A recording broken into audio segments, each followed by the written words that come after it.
আর জান্নাতীদের 120 কাতার হবে। কত কাতার? 120 কাতার। তার মধ্যে 80 কাতার হবে উম্মতে মুহাম্মাদি, বলেন সুবহানাল্লাহ।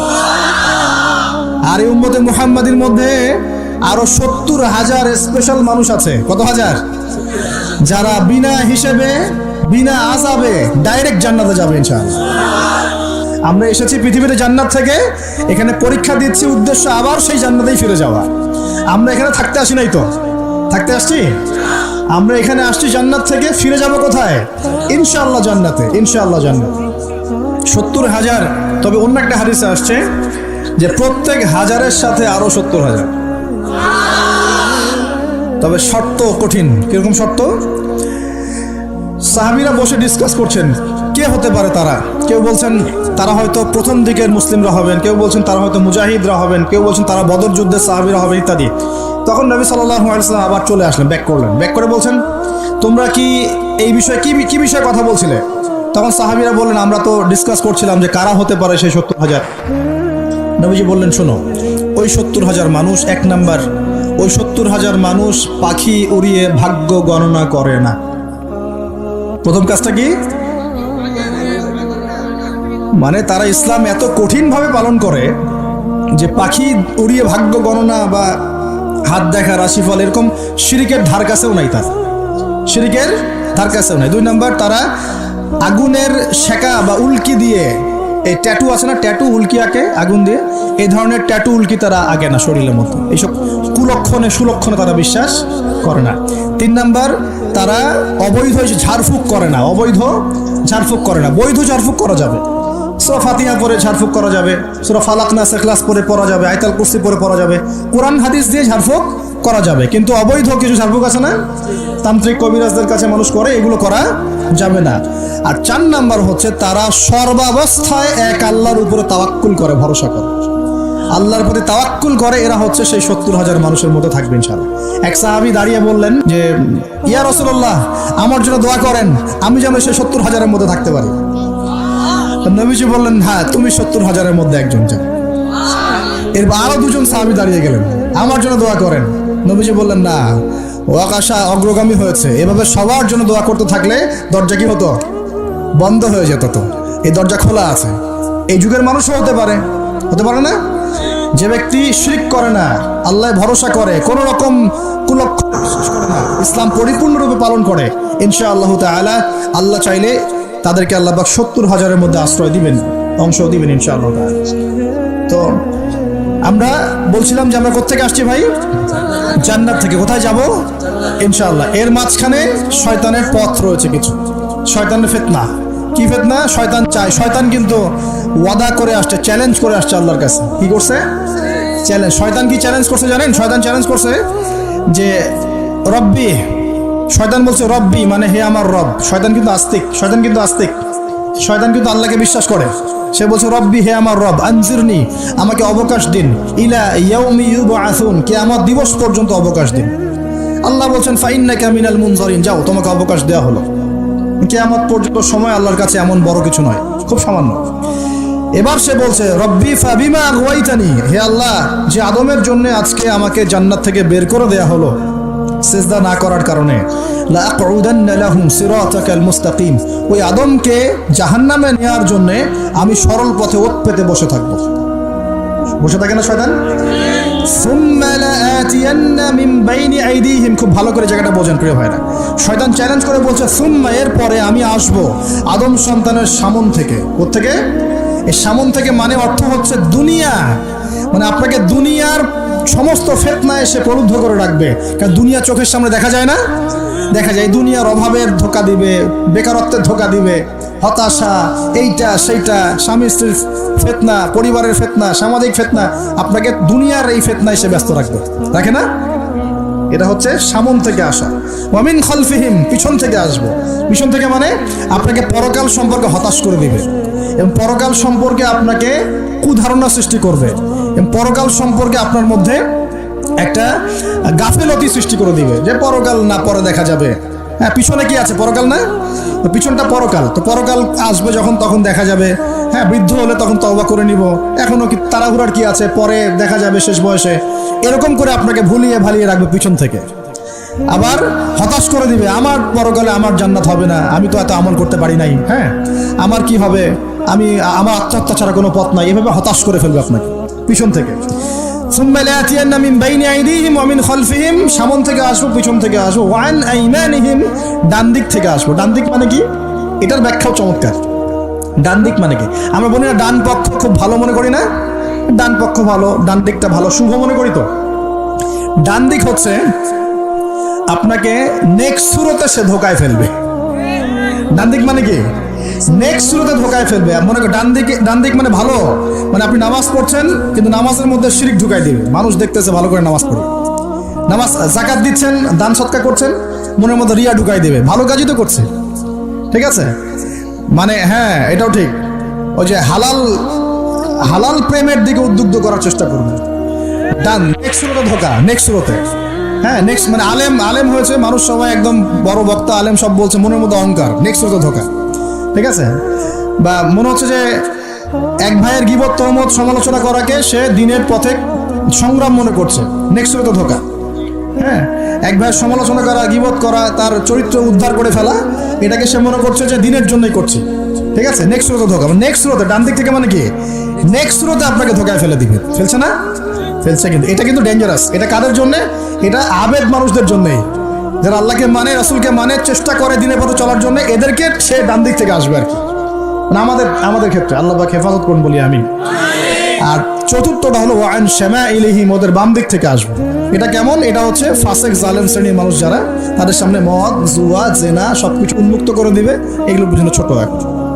তো এইভাবে চতুর্দিক থেকে শয়তান আসবে এবং বলবে, আল্লাহকে বলেছে ওয়ালা তাজিদু আকসারাহুম শাকিরিন, আল্লাহ আপনি বেশিরভাগ আদম সন্তানকেই শুকরগুজার পাবেন না। এটা কি বাস্তব না? এখন বেশিরভাগ মুসলিম নামাজ পড়ে না? পড়ে না? বেশিরভাগ মুসলিম যাকাত দেয় কি দেয় না? রমজান মাস আসছে দেখবেন বেশিরভাগই অনেকেই রোজা রাখবে না, আছে না? রমজান মাসে মানুষ বেপরদায় চলছে না? রোজা রেখেও মানুষ মাপে কম দিবে না? নামাজ পড়েও সুদ খাচ্ছে না? মানে বেশিরভাগ মানুষ কিন্তু সত্যি সত্যি আল্লাহর পথে নাই। এই পৃথিবীতে বেশিরভাগ মানুষ বলছে আল্লাহর সন্তান আছে, নাউজুবিল্লাহ। খ্রিস্টানরা বলছে না আল্লাহর সন্তান আছে? তো বেশিরভাগ মানুষকে আমি পথভ্রষ্ট করে ছাড়বো, শয়তান কিন্তু বলে গেছে, এবং সেটা কিন্তু বাস্তব হচ্ছেও। আল্লাহ পাক অন্য সূরায় বলেছেন কালিলুম মিন ইবাদিয়াশ শাকুর, আমার শুকরগুজার বান্দা খুব কম হবে। কি হবে? কম হবে। হাদিসের মধ্যেও আসছে যে তোমরা ৭৩ দলে ভাগ হয়ে যাবে। কত দল? তার মধ্যে একটা মাত্র দল জান্নাতে যাবে। কয়টা দল? মা আনা আলাইহি ওয়া আসহাবি, আমি যার উপরে আছি, আমার সাহাবীরা যার উপরে আছে। তো বুঝতে পারছি যে জাহান্নামে বেশিরভাগ মানুষই যাবে, অল্প মানুষই জান্নাতে যাবে। তবে জান্নাতীদের মধ্যে বেশিরভাগ হবে উম্মতে মুহাম্মাদের মধ্যে ইনশাআল্লাহ তাআলা। আর তবে সুসংবাদ আছে। সুসংবাদ কি? আল্লাহ রাব্বুল আলামিন আমাদের নবীজিকে একটা ওয়াদা করেছেন, এটা গিফট, হাদিয়া দিয়েছেন। কিরকম হাদিয়া?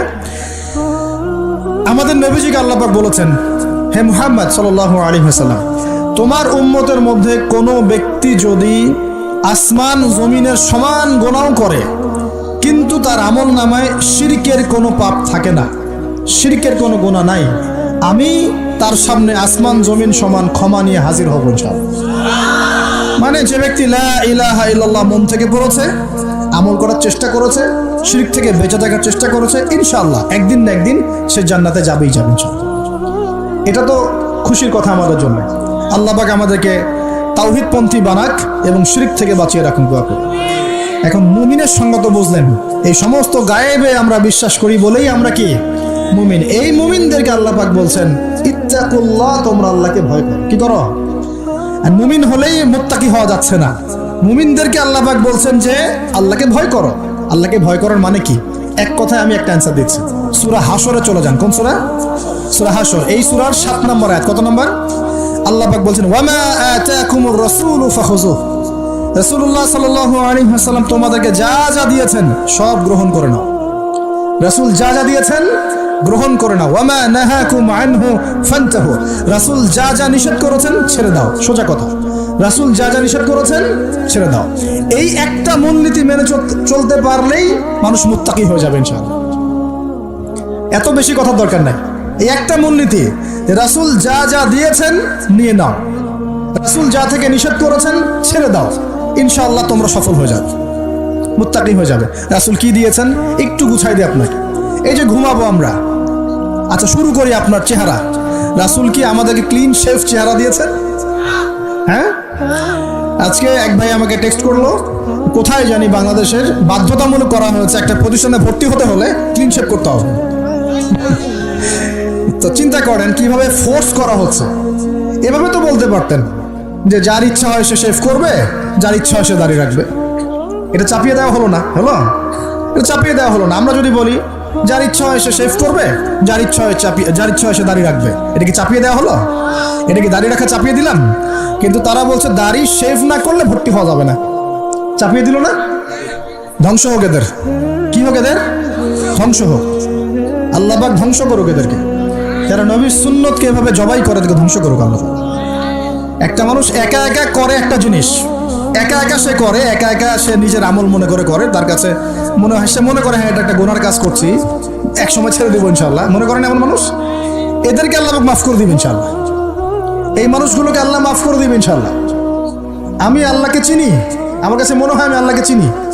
একজন মানুষ মনে করে একটা শেভ করতেছে, কিন্তু তার মনে হয় যে না আসলে শেভ করাটা খারাপ কাজ, এটা খারাপ কাজ, এটা আসলে আমি বাধ্য হয়ে করছি বা করতে হচ্ছে, ইনশাআল্লাহ আমি আর একটু বড় হলে ছেড়ে দিব ইনশাআল্লাহ। আল্লাহ চাইলে তাকে মাফ করে দিবেন ইনশাআল্লাহ।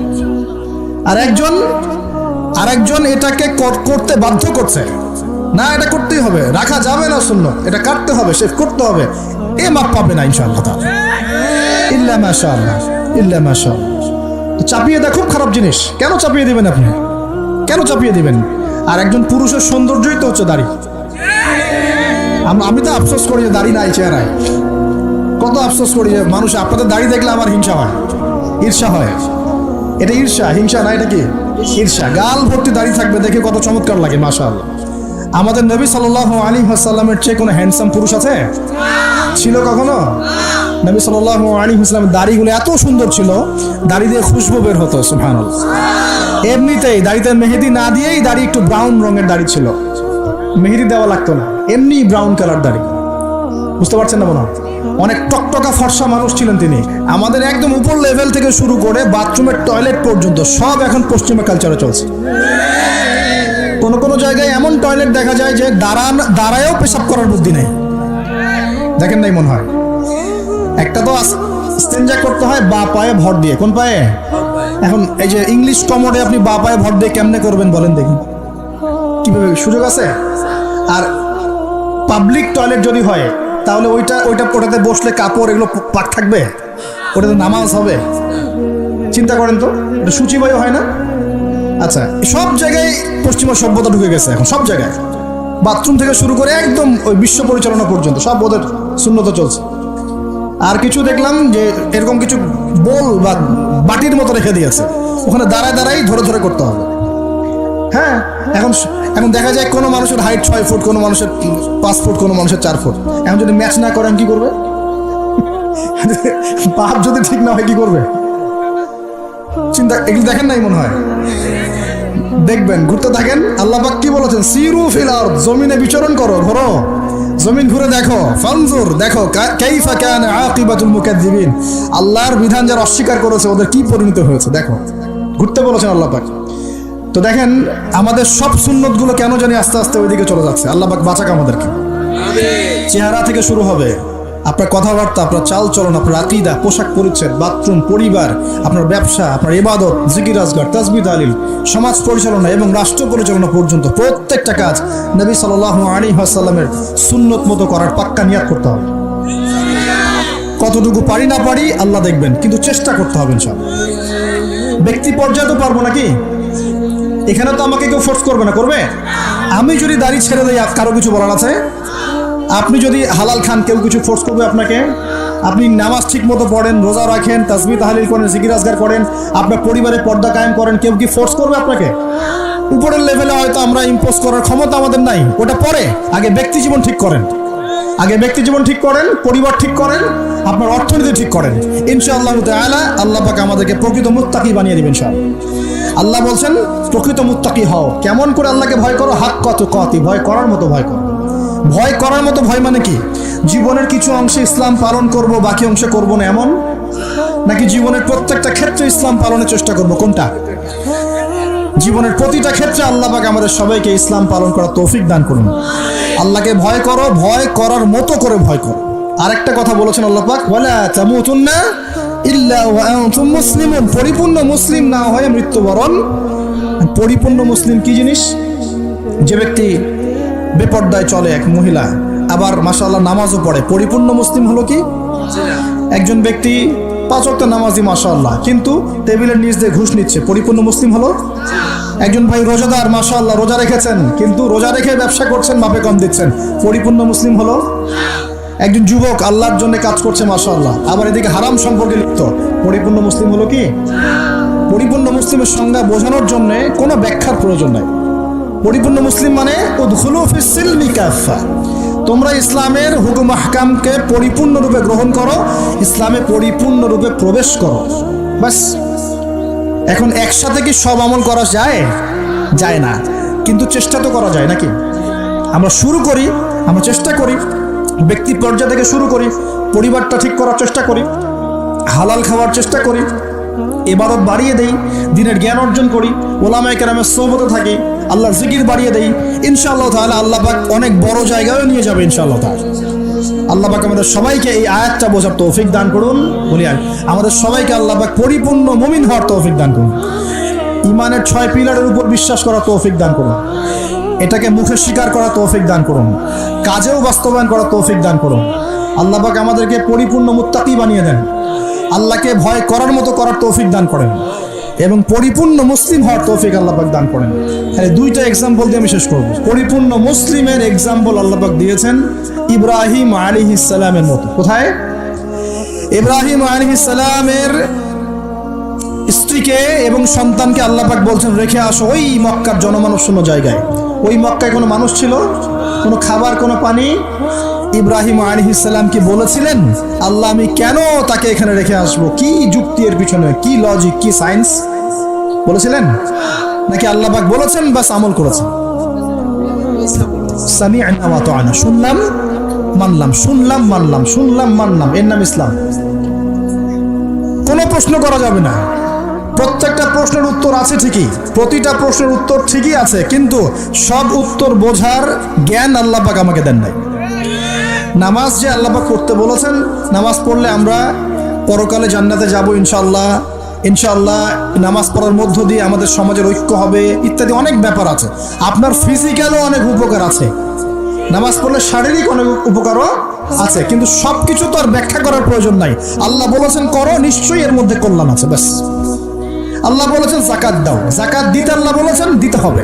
এটা কেন দিব? আল্লাহ কি অন্যকে খাওয়াতে পারেন না? আমাকে খাওয়াতে হবে কিনা? এত যুক্তি তর্কের দরকার নাই। আল্লাহ পাক জাকাত দিতে বলেছেন, নিঃসন্দেহে এর পিছনে অর্থনৈতিক সমৃদ্ধি আছে। আল্লাহ বলেছেন রমজান মাসে রোজা রাখো, এটা রাখলে আধ্যাত্মিক অর্জন হবে, তাকওয়া অর্জন হবে।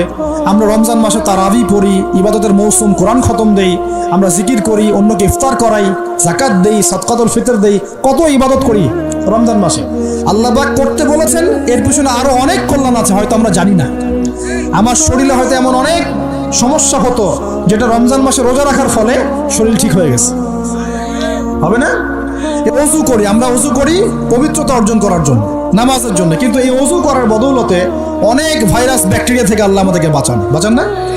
সব কিছুর পিছনে কোনো না কোনো কারণ আছে, সব কারণ হয়তো আমার জানা নাই। এই জন্য আল্লাহ পাক বলেছেন সামি'না আতা'না, এর নাম মুসলিম, শুনলাম মানলাম, এর নাম মুসলিম।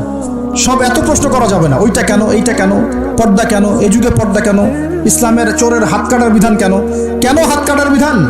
এই এলাকায় যদি একটা চোরকে সবার সামনে হাত কেটে দেয় কেউ, এলাকায় চুরি বাড়বে না কমবে? কি মনে হয় আপনাদের? আর যদি তাকে বিভিন্ন ফাঁক করে বের করে দেন, ছেড়ে দেন, চুরি আরো বাড়বে না কমবে? আরো বাড়বে, আরো বাড়বো। দেখবে যে ধর্ষণ করলে কোনো শাস্তি নাই, আরো করবো। মদ খাইলে কোনো শাস্তি নেই, আরো খাবো। চুরি করলে কোনো শাস্তি হয় না, আরো করবো। বাস এই তো বাড়তেই আছে দিন দিন এগুলা। আর যদি সবার সামনে ধরে একটা ধর্ষককে ফাঁসি দিয়ে দেন, আর ভয়ে কেউ ধর্ষণ করার চেষ্টা করবে না। আল্লাহ পাকের বিধান প্রতিটাই কল্যাণকর। এখন মানুষকে এগুলো বোঝাতে হয়। আফসোস, কিছু মানুষ বলে ভাই সব জায়গায় ধর্ম টেনে আনবেন না। সব জায়গায় ধর্ম টেনে আনবো না মানে কি? সব জায়গায় আপনার মন গড়া বিধান টেনে আনবেন না, সব জায়গায় ধর্ম ঠিকই চলবে। আমাদের এটা কি শুধু ধর্ম না জীবন ব্যবস্থা? জীবন ব্যবস্থা কি পুরো জীবন কেন্দ্রিক হয় না? এখানে ব্যক্তি জীবনের হেদায়েত নাই, এখানে পারিবারিক হেদায়েত নাই, অর্থনৈতিক হেদায়েত নাই, সামাজিক হেদায়েত নাই। তাহলে সব জায়গায় ইসলাম চলবে না কেন? কেন চলবে না? এটাই হলো আমাদের এখনকার বিশ্বের চ্যালেঞ্জ। এই জায়গায় সবাইকে আবার পরিপূর্ণ মুসলিম হওয়ার তৌফিক আল্লাহ পাক দান করুন বলি। আরেকটা এক্সাম্পল দিব। হ্যাঁ, সন্তানকে কুরবানি করতে বলেছেন আল্লাহ পাক, মনে আছে? ইব্রাহিম আলাইহিস সালামকে বলেছিলেন, কেন এই ছোট্ট বাচ্চাটাকে হত্যা করব, জবাই করব? আল্লাহ পাকের হুকুম এসেছে, চোখ বন্ধ করে পালন করতে গিয়েছে। আল্লাহ পাক তো চান নাই যে সন্তানকে হত্যা করা হোক। আল্লাহ পাক পরীক্ষা নিয়েছেন, আল্লাহ পরীক্ষা নিয়েছেন। ওই স্মৃতি কিয়ামত পর্যন্ত মানুষ ঈদুল আজহায় পালন করে না? শুধুমাত্র ওই স্মৃতির ফলে দেখবেন কোটি কোটি মিলিয়ন মিলিয়ন মানুষের পেটের মধ্যে খাবার যায়। ওই যে কুরবানি দেয়, খেয়াল করে দেখবেন, তাই না? কোটি কোটি মানুষ সেই গোশত খায় না? একটা ঘটনাকে দিয়ে আল্লাহ রাব্বুল আলামিন কিয়ামত পর্যন্ত মিলিয়ন বিলিয়ন মানুষকে খাওয়ানোর ব্যবস্থা করেছেন। এটাই একমাত্র ব্যাখ্যা নয়, আমি জাস্ট একটা ব্যাখ্যা করলাম, আরো অনেক ব্যাখ্যা আছে। এটা একটা পরীক্ষা। আল্লাহ রাব্বুল আলামিনের প্রতিটা বিধানই মানবতার কল্যাণে। চোখ বন্ধ করে বিশ্বাস করলে সে মুসলিম। আল্লাহ পাক এটাই বলছেন, ওয়ালা তামুতুন্না, ভুলেও মৃত্যুবরণ করো না। ওয়ালা তামুতুন্না, ভুলেও মৃত্যুবরণ করো না, ইল্লা ওয়া আনতুম মুসলিমুন, পরিপূর্ণরূপে ইসলাম কবুল না করে, আত্মসমর্পণ না করে ভুলেও মৃত্যুবরণ করো না। মৃত্যু কবে আসবে জানি? তাহলে কি অপেক্ষায় বসে থাকবো, নাকি এই সুযোগ থাকতেই পরিপূর্ণ মুসলিম হবো? কোনটা? খালি একটা কাজ করতে হবে, আল্লাহ রাসূল যা দিয়েছেন তা গ্রহণ করব, যা ছাড়তে বলেছেন ছেড়ে দেবো ইনশাআল্লাহ। কোরআনে যা আছে আমল করার চেষ্টা করব, যা নাই ছেড়ে দেবো ইনশাআল্লাহ। যদি দেখা যায় বাধ্য হয়ে আমি পাপে লিপ্ত হয়ে যাচ্ছি, হতাশ হবেন না, তওবা করে আবার ফিরে আসবেন। পথ চলতে গিয়ে হোঁচট খেয়েছেন, ভালো পথে চলছেন কিন্তু হোঁচট খেয়েছেন, হতাশ হবেন না, ওযু করবেন, নামাজ পড়ে আবার তওবা করবেন ইনশাআল্লাহ। যতবার পাপ হবে ততবার তওবা করবেন ইনশাআল্লাহ। আল্লাহ পাক আমাদের চেষ্টা দেখবেন ইনশাআল্লাহ। আমল দিয়ে কেউ জান্নাতে যাবে না, আমল দিয়ে কেউ জান্নাতে যেতে পারবে না। আল্লাহ পাক যাকে রহম করবেন, দয়া করবেন, শুধু সে ব্যক্তি জান্নাতে যাবে ইনশাআল্লাহ। আর ইনশাআল্লাহ যদি আমরা চেষ্টা করি, মন থেকে 100% চেষ্টা করি, ইনশাআল্লাহ আল্লাহ পাক ওই চেষ্টার ওসিলায় হলেও আমাদেরকে মাফ করে দেবেন ইনশাআল্লাহ। আমরা আশাবাদী আল্লাহ পাক আমাদের সবাইকে ক্ষমা করবেন ইনশাআল্লাহ তাআলা।